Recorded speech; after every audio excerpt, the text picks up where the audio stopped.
የተወደዳችሁ በሰኒ ዘሚካኤል ዩቲዩብ ድረገጽ የሚተላለፈውን ኦርቶዶክሳዊ ትምህርት የምትከታተሉ ውድ ተከታታዮቻችን በእግዚአብሔር ሰላም እንላችኋለን። ዛሬ ስለ ኅዳር 21 ክብረ በዓልና ስለ ታቦተ ጽዮን በጥቂቱ እንመለከታለን። እስከ ፕሮግራማችን ፍጻሜ ድረስ ተከታተሉን። አዲስ ከሆናችሁ ቻናላችን ሰብስክራይብ በማድረግ እንዲሁም ላይክ በማድረግ አብራችሁን ቆዩ። ወደ ፕሮግራሙ። ታቦተ ጽዮን በእመቤታችን ቅድስት ድንግል ማርያም ትመሰላለች። ኅዳር 21 ቀን የእመቤታችን ዓመታዊ ክብረ በዓል ነው።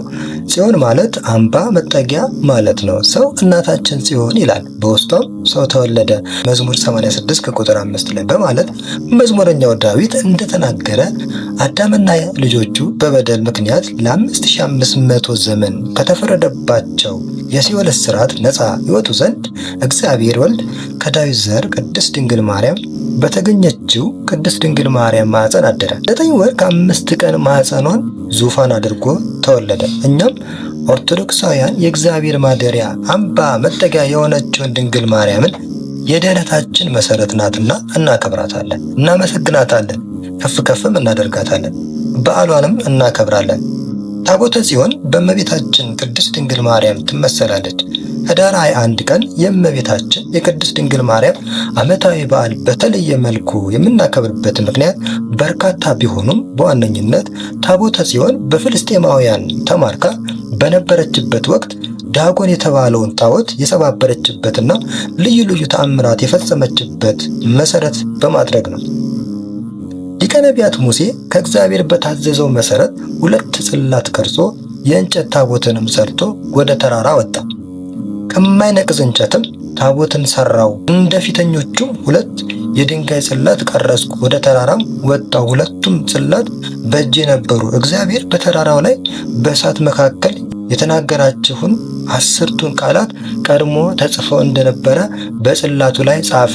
እግዚአብሔርም እነርሱን ለእኔ ሰጠኝ። ዘዳግም ምዕራፍ 10 ከቁጥር 1 እስከ 4 በማለት እንደተናገረው የቃል ኪዳኑ ታቦት ይዘው ወደ ምድረ ርስት ተጉዘዋል። ጽዮን የእመቤታችን የቅድስት ድንግል ማርያም ምሳሌ ስትሆን በውስጧ የያዘችው የሕጉ ጽላት የጌታችን የመድኃኒታችን የኢየሱስ ክርስቶስ ምሳሌ ነው። ታቦተ ጽዮን ታቦቷ ከማይነቅዝ እንጨት መሰራቷ የጌታን እናት ንጽሕናን የሚያመለክት ሲሆን በውጭም በውስጧም በጥሩ ወርቅ መለበጧ የቅድስናዋና ድንግል በሕሊና ወድንግል በሥጋ መሆኗን የሚያስረዳ ነው። እስራኤላውያን በፊታቸው ታቦተ ጽዮንን ይዘው የሚገዳደራቸውን ሁሉ ድል ይነሱ ነበረ። ፍልስጤማውያን ለጦርነት በእስራኤላውያን ተነሱ። በአንድነትም ተሰብስበው እስራኤላውያንን ወጓቸው። እስራኤላውያን ያለ ቃል ኪዳኑ ታቦት ተሰልፈዋልና በፍልስጤማውያን ድል ተነሱ። የእስራኤል ሽማግሌዎች ዛሬ እግዚአብሔር በፍልስጤማውያን ፊት ስለምን ጣለን? በፊታችን እንድትሄድ ከጠላቶቻችን እንድታድነን የእግዚአብሔር የቃል ኪዳኑን ታቦት ከሴሎ እናምጣ አሉ። ነገር ግን ቀድሞ እስራኤላውያን በድለዋልና ለፍልስጤማውያን አሳልፎ ሰጣቸው። ታቦተ ጽዮንም ተማረከች። 1 ሳሙኤል ምዕራፍ 4 ከ11 ድረስ እንደምናነበው ፍልስጤማውያን እግዚአብሔርን የቃል ኪዳኑን ታቦት ወስደው ወደ ዳጎን ቤት አስገብተው ከዳጎን አጠገብ አኖሩት። በነጋ ጊዜ ዳጎን በእግዚአብሔር ፊት በግንባሩ ወድቆ አግኝተውታል። በሆነው ነገር ግር ቢሰኙም መልሰው ዳጎኑን አንስተው በስፍራው አቁመው በሩን ዘግተው ሄዱ። በነጋም ጊዜ ግን ሲገቡ ዳጎኑ በግንባሩ ወድቆ ራሱና 2 እጁ ተቆርጠው ወድቀው አገኟቸው። የእግዚአብሔርም እጅ በአዛጦን ሰዎች ላይ ከበደ። የአውራጃዎቿም ሰዎች በእባጭ በሽታ ተመቱ። አይጦችም በከተሞቻቸው ፈሰሱ። በከተማውም ላይ ታላቅ መቅሰፍት ሆነ። የቃል ኪዳኑ ታቦትም ጠንክራባቸዋለችና በማለት ከከተማቸው አውጥተው ወደ አስቀሎን ላኳት። የአስቀሎንም ሰዎች እጅግ ታወኩ።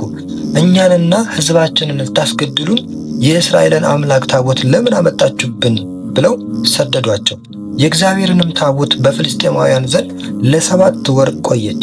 ምድራቸውም አይጦችን አወጣች። ከሕዝቡም ብዙዎች ተቀስፈው በመጨረሻም ከከተማቸው አውጥተው በኮረብታ ላይ ወደ አሚናዳብ ቤት ወሰዷት።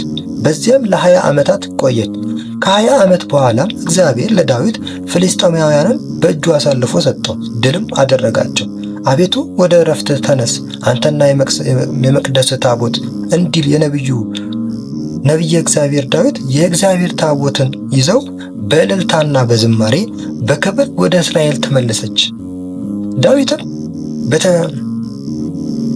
ዳዊትም በተከላት ድንኳን ውስጥ አኖራት።